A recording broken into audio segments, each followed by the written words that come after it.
الرحيم. الحمد لله رب العالمين، والصلاة والسلام على سيد الأنبياء والمرسلين وخاتم النبيين سيدنا محمد وآله وصحبه أجمعين، ومن تبعهم بإحسان ودعا بدعوتهم إلى يوم الدين. أما بعد، عن أبي هريرة رضي الله عنه قال: قال رسول الله صلى الله عليه وسلم: من يأخذ عني هذه الكلمات فيعمل بهن أو يعلم من يعمل بهن. فقال أبو هريرة: قلت أنا يا رسول الله. فأخذ بيدي فعد 5: اتق المحارم تكن أعبد الناس، وارضى بما قسم الله لك تكن أغنى الناس، وأحسن إلى جارك تكن مؤمنا، وأحب للناس ما تحب لنفسك تكن مسلما، ولا تكسر الضحك فإن كثرة الضحك تميت القلب. رواه الترمذي، أو كما قال عليه الصلاة والسلام. محترم بزرگوں، دوستوں اور دینی بھائیوں، مشہور صحابی رسول حضرت ابو ہریرہ رضی اللہ عنہ روایت کرتے ہیں کہ رسول اللہ صلی اللہ علیہ وسلم نے ارشاد فرمایا کہ کون ہے جو مجھ سے یہ باتیں سیکھ لے، مجھ سے یہ باتیں لے لے، پھر وہ خود بھی عمل کرے یا دوسروں کو سکھا دے، وہ اس پر عمل کرے. حضرت ابو ہریرہ رضی اللہ عنہ کہتے ہیں میں نے عرض کیا اے اللہ کے رسول آپ ہمیں سکھا دیجئے. تو آپ نے میرا ہاتھ پکڑا اور 5 باتیں ارشاد فرمائی. پہلی بات ارشاد فرمائی: اتق المحارم تکن اعبد الناس. تم حرام سے بچ جاؤ، سب سے بڑے عبادت گزار بن جاؤ گے. تم حرام سے بچ جاؤ، سب سے بڑے عبادت گزار بن جاؤ گے. اب آدمی سوچے کہ حرام اور حلال کا معاملہ، اس کا تعلق دنیا سے ہے، مال کمانے سے ہے. یہ کون سی بات ہو گئی؟ یہ بات ہوتی کہ عبادت گزار سب سے بڑا وہ ہے جو نماز کی پابندی کرتا ہو، جو تہجد کی پابندی کرتا ہو، جو تراویح کی پابندی کرتا ہو، جو خوب قرآن کی تلاوت کرتا ہو. سب سے بڑا عبادت گزار اس کو ہونا چاہیے. یہ تو ہم آزاد ہیں دنیا کے معاملے میں، ہم حلال طریقے سے مال کمائیں، ہم حرام طریقے سے مال کمائیں. یہ کون سی بات ہو گئی کہ جو آدمی حرام سے بچ جائے گا وہ بڑا عبادت گزار ہوگا. ہو سکتا ہے کسی کے ذہن میں یہ بات آئے کہ عبادت گزار جس کو ہم سمجھتے ہیں، تو اگر اس پر عمل کرے تو سب سے بڑا عبادت گزار یہ ہوتا اور یہ مانا جاتا ہے ہمارے معاشرے میں. ہمارے معاشرے میں اسی کو بہت عبادت گزار اور عابد سمجھا جاتا ہے، جو زیادہ وقت مسجد میں گزارتا ہے، جو دعائیں مانگتا ہے، جو نماز کی پابندی کرتا ہے. نہیں کہتا بڑا عبادت گزار رہی ہے. لیکن اس کے برخلاف حضور پاک صلی اللہ علیہ وسلم جو مذہب اسلام لے کر کے آئے اور جو شریعت لے کے آئے اور باقی رہنے والی شریعت لے کے آئے کہ قیامت تک اب اسی پر عمل ہوگا. یہ اسلام کا مزاج بتایا جا رہا کہ عبادت گزار وہ ہے جو حرام سے بچ جائے.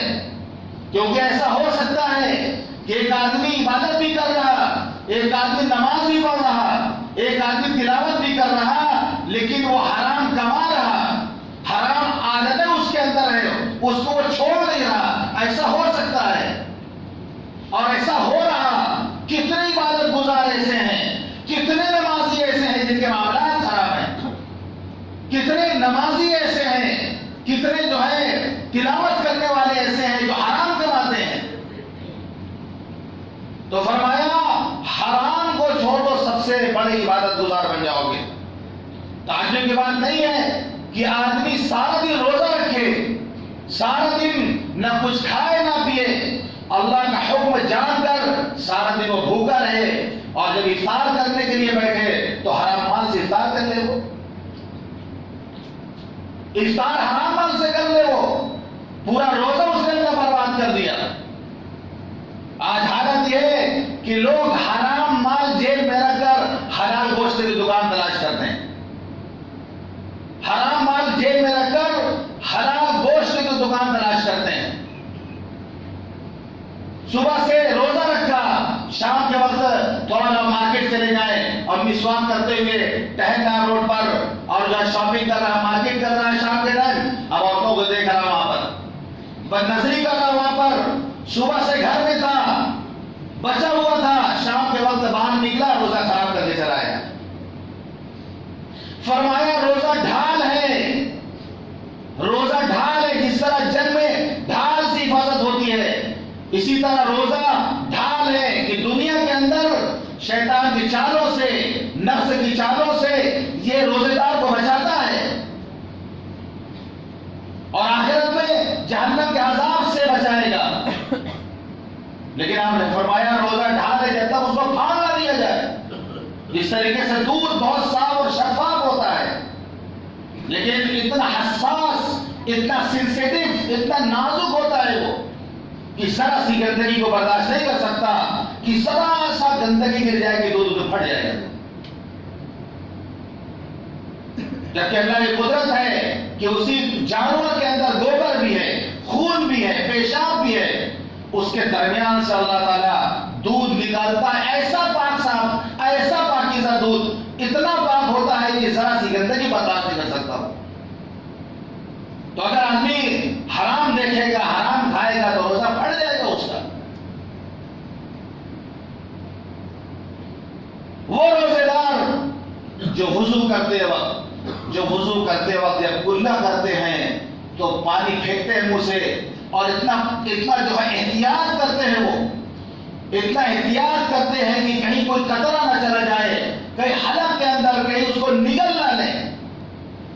احتیاط کے ساتھ وہ کلا کرتا ہے. ایک طرف اس کا تقوی یہ ہے، اور دوسری طرف اس کی حالت یہ ہے کہ وراثت میں بہنوں کا حق نگل کر کے بیٹھا ہوا ہے، پڑوسیوں کی زمین نگل کر کے بیٹھا ہوا ہے،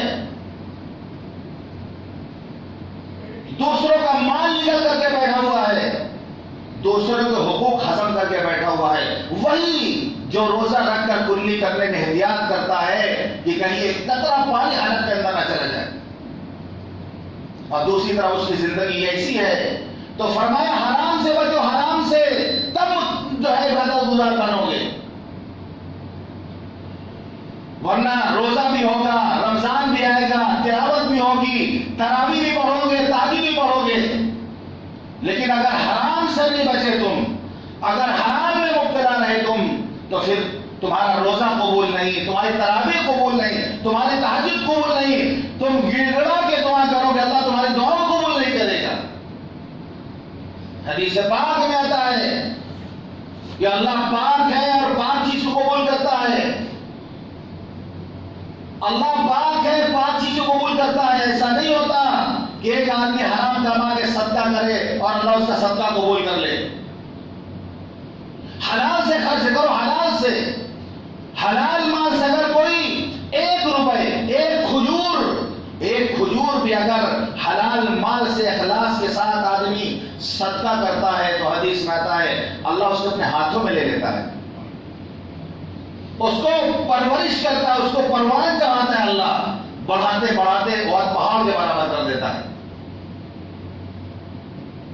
اور لاکھوں لاکھ روپے آپ نے صدقہ کر دیا حرام مال میں سے، اللہ 1 پیسہ قبول نہیں کرے گا.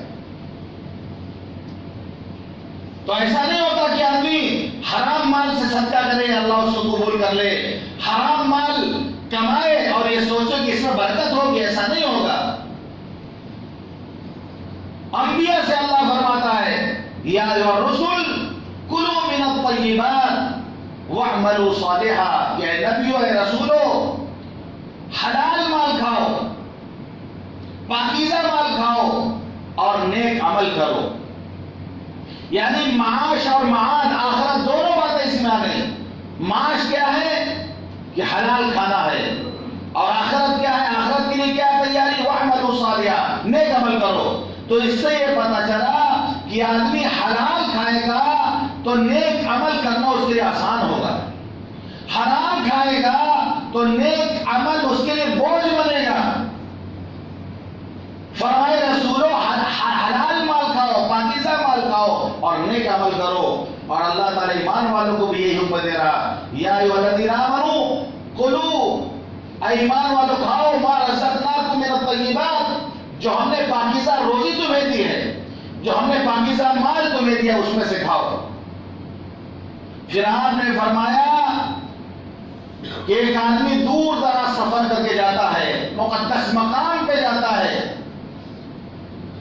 یہاں تک کہ اس کا جسم پراگندہ ہو جاتا ہے، اس کے بال پراگندہ ہو جاتے ہیں سفر کرنے کی وجہ سے، اور وہاں پر پہنچ کر وہ اللہ کے سامنے ہاتھ اٹھاتا ہے، گڑگڑاتا ہے، دعائیں مانگتا ہے، روتا ہے، اے میرے مالک، اے میرے پروردگار، اے میرے پالنہار، اے میرے رب، اے میرے اللہ، گڑگڑا کے دعائیں کرتا ہے.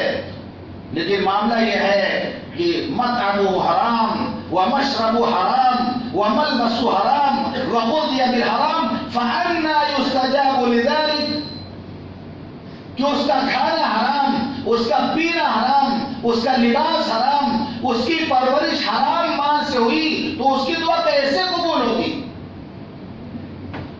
اس کی دعا کیسے قبول ہوگی کہ رمضان کا مہینہ آ گیا، اب وہ جو ہے مسجد کا رخ کرتا ہے، دور رہتا ہے تب بھی مسجد پہ چل کے آتا ہے، اللہ کے سامنے گڑگڑاتا ہے، روتا ہے اللہ کے سامنے، تہجد میں روتا ہے، تراویح میں روتا ہے. لیکن معاملہ یہ ہے کہ حرام کماتا ہے وہ. انّى يستجاب لذلك، اللہ تعالیٰ کیسے دعا قبول کر سکتا ہے؟ ایسے بندے کے اللہ کیسے دعا قبول کر سکتا ہے؟ آپ نے فرمایا جو جسم حرام مال کھا کے پلے بڑھے گا وہ جنت میں نہیں جائے گا. حرام مال سے پلا بڑھا جسم اس کا زیادہ حقدار جہنم ہے. تو بہت بہت سوچنے والی بات ہے کہ آپ نے یہ فرمایا اتق المحارم تکن عبد الناس، کہ تم حرام سے بچ جاؤ سب سے بڑی عبادت گزار بنو گے. تو ہمیں دھوکہ لگا ہے کہ ہم نے اس کو دنیا کی صرف سمجھ لیا ہے اور عبادت اس کو سمجھتے ہیں کہ ہم نماز کی پابندی کر رہے ہیں، ہم تہجد کی تراویح کی پابندی کر رہے ہیں، ہم تلاوت کی پابندی کر رہے ہیں. جو اس میں جتنا آگے بڑھے گا وہ عبادت گزار بنے گا. اور حرام سے آدمی بچنا نہیں چاہ رہا، دوسرے کا حقوق اس کے اوپر ہیں وہ ادا نہیں کرنا چاہ رہا، دوسروں کا قرض لے کے بیٹھا ہوا ہے اس کو ادا نہیں کرنا چاہ رہا، بہنوں کا وراثت میں حصہ حاصل کر کے بیٹھا ہوا ہے وہ اس کو دینا نہیں چاہ رہا. تو پھر رمضان کا مہینہ آئے اور ایک بار نہیں 1000 بار آئے آپ کی زندگی میں، لیکن اگر آدمی چیزوں سے نہیں بچے گا تو اللہ اس کی کوئی عبادت قبول نہیں کرے گا. حضرت عبداللہ ابن عمر رضی اللہ عنہ فرماتے ہیں کہ حضور پاک صلی اللہ علیہ وسلم نے ارشاد فرمایا کسی نے 10 درہم میں کوئی کپڑا خریدا، اس میں 1 درہم حرام کا شامل تھا، 9 درہم حلال تھے، 1 درہم حرام کا شامل تھا. تو حضور پاک صلی اللہ علیہ وسلم نے ارشاد فرمایا جب تک وہ لباس اس کے جسم پر ہوگا اللہ اس کی کوئی نماز قبول نہیں کرے گا. اور اپنی بات کو مؤکد کرنے کے لیے اس میں زور پیدا کرنے کے لیے حدیث کے راوی حضرت عبداللہ رضی اللہ عنہ اپنے دونوں کانوں میں انگلیاں ڈال کے کہہ رہے ہیں بہرے ہو جائے میرے 2 کان، بہرے ہو جائے میرے دونوں کان اگر میں نے حضور پاک صلی اللہ علیہ وسلم کو یہ ارشاد فرماتے ہوئے نہ سنا ہو. یعنی میں نے سنا ہے آپ نے فرمایا کہ 10 درہم میں اگر 1 درہم بھی حرام کا مل گیا تو جب تک وہ کپڑا جسم میں ہوگا اللہ اس کی کوئی نماز قبول نہیں کرے گا. تو ایسا تو نہیں کہ ہمارے جسم پر جو کپڑا ہے اس میں حرام مال کی ملاوٹ ہو، اس میں حرام مال کی ملاوٹ ہو. اگر ایسا ہے تو پھر کہاں کا رمضان اور کہاں کی تراویح اور کہاں کی نماز؟ تو بہت ڈرنے والی بات ہے زندہ رہنے والی بات ہے کہ ہمیں حرام سے بچنا ہے، پوری زندگی میں حرام سے بچنا ہے، اور خاص طور سے رمضان میں تو اس کے لیے نیت کرے آدمی، رمضان میں عزم کرے آدمی اس بابرکت مہینے میں، ورنہ دیکھنے میں آتا ہے کہ ظہر کی نماز، عصر کی نماز چھوڑ دیتا ہے آدمی، دکان میں بیٹھا ہوا ہے، کسٹمر ہے، کاروبار کر رہا، نہیں آ رہا ظہر کی نماز پڑھنے، قضا کر دیا، عصر کی نماز قضا کر دی اس نے، تراویح میں بھاگا بھاگا چلا رہا، پسینہ پسینہ بھاگا بھاگا چلا رہا، ارے تراویح پڑھنا ہے، تراویح پڑھنا ہے، کیا ہوا بنا کے رکھا ہوا؟ 20 رکعت تراویح نہیں، 1000 رکعت تراویح تم پڑھ لو تب بھی فرض نماز کے برابر نہیں ہو سکتی وہ۔ یہ جو ظہر کی نماز چھوڑی جا رہی، عصر کی نماز چھوڑی جا رہی، فجر کی نماز چھوڑی جا رہی، اور تراویح میں بھاگے بھاگے چلے آ رہے ہیں، اللہ کے واسطے، اللہ کے واسطے اپنی تراویحوں کو برباد ہونے سے بچا لو، اسلام کے مزاج کو سمجھو، خدا کے واسطے اپنی تراویحوں کو برباد نہ کرو۔ ایسی جگہ تراویح پڑھتے ہیں جہاں پر حافظ قرآن ایسا قرآن پڑھتا ہے ایک لفظ سمجھ میں نہیں آتا، ایک لفظ سمجھ میں نہیں آتا کہ حافظ کیا پڑھ رہا۔ ایسے قرآن پڑھنے والے پر قرآن لعنت کرتا ہے، ایسی تلاوت کرنے والے پر قرآن لعنت کرتا ہے۔ جب قرآن لعنت کرتا ہے پڑھنے والے کو ثواب کیا ملے گا؟ جب پڑھنے والے کو ثواب نہیں ملے گا تو جو اس کے پیچھے نماز پڑھ رہے ان کو کیا خاص ثواب ملے گا؟ ہم نے مزاج نہیں سمجھا، رمضان کا مزاج نہیں سمجھا، تراویح کا مزاج نہیں سمجھا، اسلام کا مزاج نہیں سمجھا، بس تراویح پڑھ رہے ہیں، جہاں مرضی ہے پڑھ لے رہے ہیں، جہاں دل کر رہا پڑھ لے رہے ہیں ہم۔ ایسی جگہ تراویح پڑھ رہے ہیں جہاں قرآن کا مذاق نہیں اڑایا جا رہا، جہاں قرآن کا مذاق نہیں اڑایا جا رہا، اور اکثر جگہ ایسا ہو رہا ہے ابھی کہ ایسی تراویح پڑھی جا رہی ہے کہ کچھ سمجھ میں نہیں آتا ہے، کچھ سمجھ میں نہیں آتا، یہ تراویح ہو رہی۔ آپ سے کوئی بات کرے، پوچھے کہ آپ کا نام کیا ہے، کہاں کا رہنے والے، کیا سمجھ میں آیا آپ کو؟ میرا نام یہ ہے، میں فلاں، میرے ابا کا نام یہ ہے، میں فلاں گاؤں کا رہنے والا ہوں، میں وہاں سے آیا ہوں، اور 30 منٹ بتا دے، کیا سمجھ میں آئے گا آپ کو؟ آپ پسند کریں گے اس کی بات کو؟ پسند کریں گے آپ اس کی بات کو؟ کیونکہ بات جو ہوتی ہے بات کی طرح کی جاتی ہے کہ آدمی سامنے والا سمجھے کہ میرا نام عبدالعلیم ہے، میں رائے بریلی کا رہنے والا ہوں، میرا نام محمد الیاس ہے، آدمی سمجھے۔ اللہ کا کلام ہے یہ، اللہ گفتگو کر رہا ہے اپنے بندوں سے، اللہ بات کر رہا ہے، اللہ کے کلام کا مذاق تو نہ اڑاؤ۔ پڑھ لو تو کسی کو سمجھ ہی میں نہیں آ رہا، لعنت کرتا ہے قرآن ایسے قرآن پڑھنے والوں پر۔ خدا کے واسطے ایسی تراویحوں میں مت شامل ہو، ایسی تراویح مت پڑھو جہاں سمجھ میں نہ کیا پڑھا جا رہا۔ قرآن تو ایسا ہے کہ بسم اللہ الرحمن الرحیم، الف لام میم ذالک الکتاب لا ریب فیہ ھدی للمتقین الذین یؤمنون بالغیب ویقیمون الصلاة ومما رزقناہم ينفقون والذین یؤمنون بما انزل الیک وما انزل من قبلک وبالآخرة هم یوقنون اولئک علی ھدی من ربہم واولئک هم المفلحون۔ ایسا پڑھے قرآن کی سمجھ میں کسی کو سمجھ میں نہیں آتا، کسی کو حافظ کو نہیں سمجھ میں آئے گا۔ مذاق بنا کے رکھا ہے تراویح کو، اور عوام نے بھی مذاق بگاڑ کے رکھا ہے کہ ایسی جگہ تراویح پڑھو جہاں آدھا گھنٹے میں تراویح ختم ہو جائے، 1 گھنٹے میں تراویح ختم ہو جائے۔ جبکہ سوچنے والی بات ہے، شاید رمضان کے اس مبارک مہینے میں ہر ایک رات میں بہت دیر سے سوتا ہوگا، رمضان میں ہر ایک دیر سے سوتا ہے۔ میں سمجھتا ہوں کھانا ہی 12 بجے کھاتا ہوگا، پھر کھانے کے لوگ جب عام دنوں میں 10:30 11 بجے کھاتے ہیں تو رمضان میں کیسے کھا پائیں گے؟ تو 12 بجے تو کھانے کھاتے ہوں گے وہ۔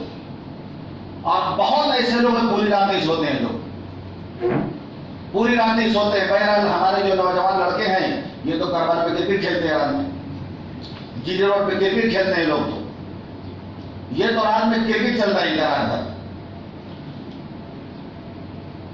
کیونکہ ان کو رات بظاہر نہیں کہ رمضان مبارک مہینہ رات میں جاگنا چاہیے بس اس میں. وہ کرکٹ جو ہے کھیل کے جاگو کہ موبائل میں گیم کھیل کے جاگو، بس ہم کو تو جاگنا ہے. رمضان کا مہینہ جاگنا ہے. جیسے تہجد کی بات نہیں ہے، جیسے کہ ہمیں تراویح پڑھنا ہے، بس جیسے تراویح سے مطلب نہیں، ہم کو تراویح پڑھنا ہے. اکثر لوگ ایسے ہیں جو دیر سے سوتے ہیں رمضان کے مہینے میں. تو اگر ہم تراویح آرام سے پڑھ لیں گے تو کون سی آفت آ جائے گی؟ جب ہم کو رات میں جاگنا ہے 1-2 بجے رات تک، تو اگر ہم اطمینان والی جگہ میں جہاں حافظ قرآن صاف پڑھتا ہو کہ سن کے اچھا لگے کہ ہاں یہ قرآن پڑھا جا رہا ہے، یہ قرآن پڑھا جا رہا ہے، چاہے ترجمہ آپ نہ سمجھیں لیکن اتنا تو سمجھ ہے نا کہ ہاں یہ قرآن میں یہ پڑھا جا رہا ہے، یہ پڑھا جا رہا ہے. وہ ترجمہ سمجھے بغیر بھی خالی صاف قرآن کے الفاظ آپ کے کانوں میں پڑھیں گے تو اس کا اثر بھی دل پر جا کے پڑتا ہے. آدمی گناہوں سے بچتا ہے. پھر یعنی آپ کو احساس نہیں ہوگا لیکن طبیعت ایسی ہوگی کہ آدمی پھر گناہ سے بچے گا. آدمی کے اندر تقوی کی صفت پیدا ہوگی. آدمی حرام سے بچنا چاہے گا. آدمی فضول باتوں سے فضول چیزوں سے بھاگے گا. چاہے ترجمہ سمجھ میں نہیں آ رہا لیکن وہ قرآن مجید کان میں جو جائے تو اس کی آواز یا خود تلاوت کرے گا، غیر شعوری طور پر وہ قلب میں جا کے اثر پیدا کرے گا. تو سب لوگ دیکھ لیں کون کہاں تراویح پڑھ رہا، سب لوگ دیکھ لیں کہاں کون تراویح پڑھ رہا، کس طرح تراویح ہو رہی ہے. آپ حافظ صاحب سے ہاتھ جوڑ کے حافظ جی پتہ نہیں آنے والا رمضان ہمیں ملے نہ ملے، پتہ نہیں پھر آنے والا رمضان ہماری زندگی میں آئے نہ آئے، پھر تراویح پڑھنے کا موقع ملے نہ ملے. خدا کے واسطے قرآن آرام سے آپ پڑھیں، قرآن صاف پڑھیں. آپ قرآن ایسا پڑھیں کہ سن کے اچھا لگے، ہمیں سمجھ میں آئے. اگر حافظ یہ نہیں مان رہے ہیں تو اپنی جگہ بدل لیجیے. اس کی کوئی پابندی ضروری نہیں ہے. مفتیوں سے آپ فتوا لے جا کر، یہ تو سنت ہے کہ آپ پورا قرآن سنیں ایک جگہ پر. لیکن اگر آپ کو ایسا لگ رہا آپ وہاں سے چھوڑ کر ایسی جگہ تراویح پڑھیں جہاں قرآن آپ کو سمجھ میں آئے. ارے جو مل جائے وہی بہتر ہے بھائی. Something is better than nothing. ارے کچھ نہ ہونے سے کچھ ہونا تو بہتر ہے. پورا نہیں مل رہا تو کچھ تو مل رہا کم سے کم. تو عقل مندی کا تقاضا یہ ہے کہ ایسی جگہ پہلے حافظ قرآن کو سمجھائیں، وہ آپ کی بات نہ مانے تو جگہ بدل لیں. آپ ایسی مسجد میں جائیں، ایسی تراویح پڑھیں، کیونکہ ابھی وقت ہے. ابھی پہلا ہی عشرہ ختم ہوا، ابھی 2 عشرے باقی ہیں آپ کے پاس. تو خدا کے واسطے اس پر آپ دھیان دے لیں. یہ میں ایسے نہیں کہہ رہا ہوں اس پر عمل کریں گے انشاءاللہ قبر میں دعا دیں گے عبد الرحیم کو کہ کوئی تھا بتاتا تھا ان باتوں کو. شاید خراب لگ رہی ہو آپ کو سننے میں، شاید اچھا نہ لگ رہا ہو، لیکن حقیقت یہ ہے، تلخ حقیقت ہے یہ کہ تراویح کی جگہ بدل دیں گے. آپ مسجد بدل دیں، کہیں اور جا کے پڑھیں جہاں اچھی تراویح پڑھائی جاتی ہو، صاف پڑھایا جاتا ہو جہاں پر. تو تراویح کو مزاق نہ بنائے.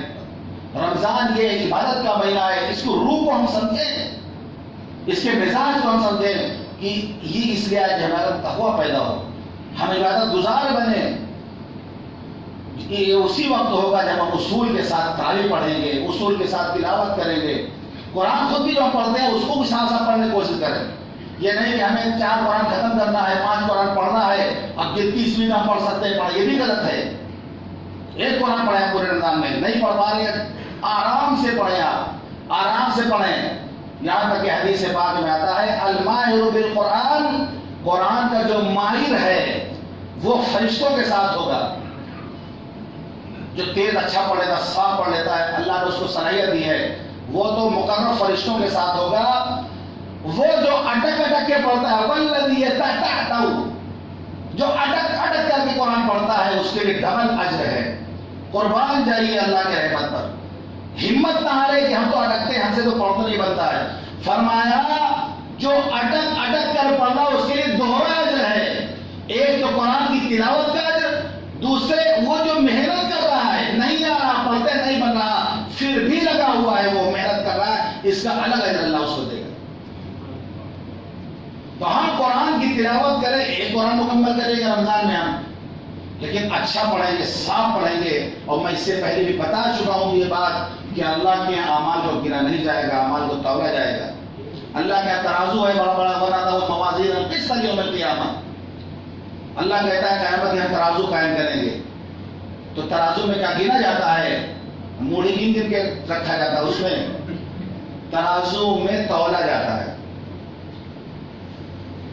ترازو میں تولا جاتا ہے. تو اللہ کا ترازو ہوگا تو یہ ذہن رکھیے کہ اللہ کے اعمال کو گنا نہیں جائے گا، اعمال کو تولا جائے گا. عمل جتنا وزنی ہوگا اتنا آدمی کامیاب ہوگا. عمل وزنی کرنے کے لیے ہمیں اخلاص پیدا کرنا پڑے گا اپنے اندر، اپنی نیت کو خالص کرنا پڑے گا. جتنے اخلاص کے ساتھ وہ عمل کیا جائے گا وہ اتنا بھاری ہوگا. کہ ظاہر سے بات ہے حضور پاک صلی اللہ علیہ وسلم کی 2 رکعت نماز پوری امت کی نماز پر بھاری. حضور پاک صلی اللہ علیہ وسلم کی 2 رکعت نماز پوری امت کی تمام نمازوں پر بھاری، کیونکہ جو اخلاص آپ کے اندر تھا وہ ہم میں نہیں ہو سکتا. صدیق اکبر کی 2 رکعت نماز کا کیا کہنا، فاروق اعظم کی 2 رکعت نماز کا کیا کہنا، خلفاء راشدین کی نمازوں کا کیا کہنا، صحابہ کرام کی نمازوں کا کیا کہنا. کیوں؟ اس لیے کہ اخلاص ان میں اتنا تھا. اخلاص جب عمل میں آئے گا تو وزنی بنتا ہے وہ. اب اس کو جب ترازو میں رکھا جائے گا بھاری ہو جائے گا. اخلاص نہیں ہوگا، بڑے سے بڑا عمل رمضان میں ہزاروں روپے ہم نے صدقہ کیا، چندہ دیا، خیرات کیا، غریبوں کو کھلایا، لیکن اخلاص اگر نہیں تھا وَقَدِمْنَا إِلَى مَا عَمِلُوا مِنْ عَمَلٍ فَجَعَلْنَاهُ هَبَاءً مَنْثُورًا. اللہ فرماتا ہے ہم پیش کریں گے ان کے اعمال کو قیامت کے دن.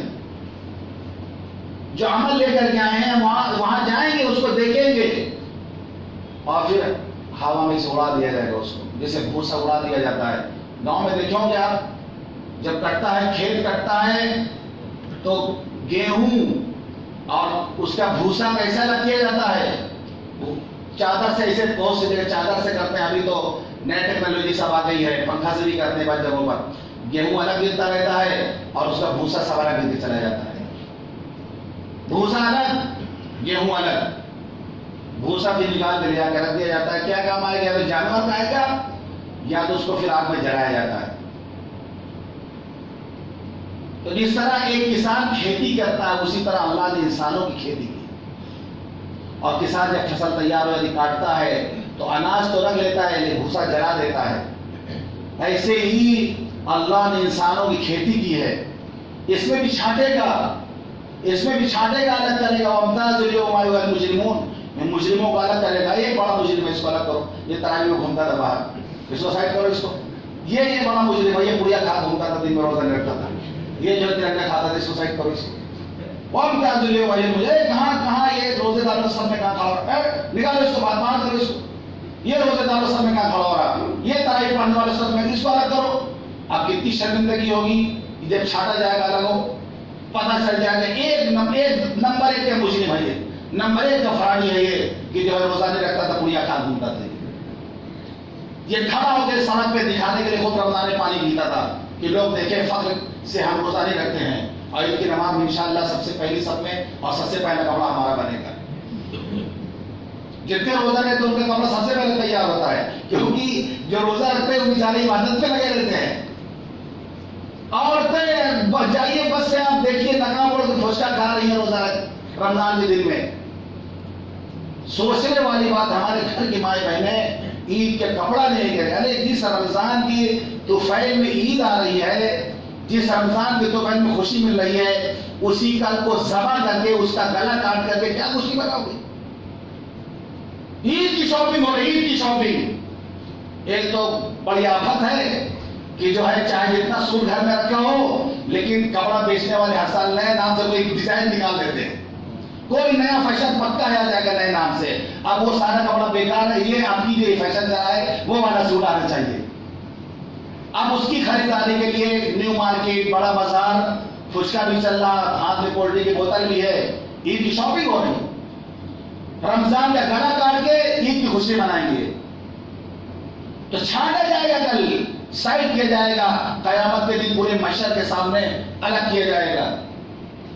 تو اللہ نے انسانوں کی کھیتی کی ہے اور پھر اللہ بھی چھانٹے گا. جو کام کی چیز ہے اللہ وہ الگ کرے گا اور جو بھوسا ہے وہ الگ کرے گا. تو جس طریقے سے کسان جو ہے بھوسا کو چولہا میں جلا دیتا ہے، اسی طرح اللہ نے بہت بڑا چولہا تیار کر رکھا ہے.